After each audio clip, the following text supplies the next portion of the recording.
রোববার দুপুরে রংপুর নগরীর প্রেস ক্লাব এলাকায় কেবল ওয়ানের অফিসে ঢুকে তারা মুঠোফোনে হত্যার হুমকি দেয় ডিশ ব্যবসায়ীকে।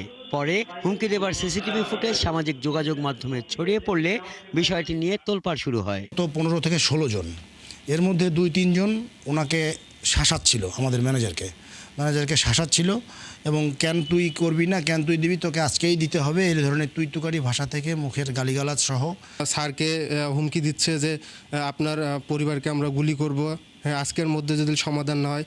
তারপর আমাদের যারা অফিস স্টাফ ছিল তাদেরকে হুমকি দিচ্ছে যে আপনারা যদি অফিসের নিচে নামেন আপনাদেরকে উঠায় নিয়ে যাব, মারধর করব, এই ধরনের আর কি হুমকি দিচ্ছিল।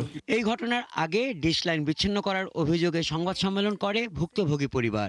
অভিযুক্ত তার দোষ স্বীকার করেছে। রক্তের নাকি বন্যা বয়ে দিবে, তারা এই টাইপের হুমকি আমাদেরকে দিচ্ছে এবং সাইড থেকে এই টাইপের হুমকিগুলো আসতেছে যে আমার হাজবেন্ড যদি গিয়া ওখানে লাইন লাগায় বা লাগানোর চেষ্টা করে তখন তারা এই রক্তের বন্যা বয়ে দিবে। যেরকম কাগজ দেখাচ্ছে সেটা যে কোনো সময় বানাতে পারে মানুষ।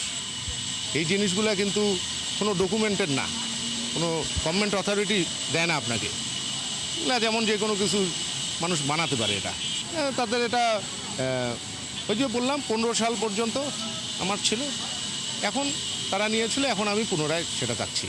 এদিকে পুলিশ বলছে মামলার এজাহার নামীয় অভিযুক্ত দুজনের মধ্যে একজন গালিব ও মিথুন নামে আরেকজন গ্রেপ্তার হয়েছে।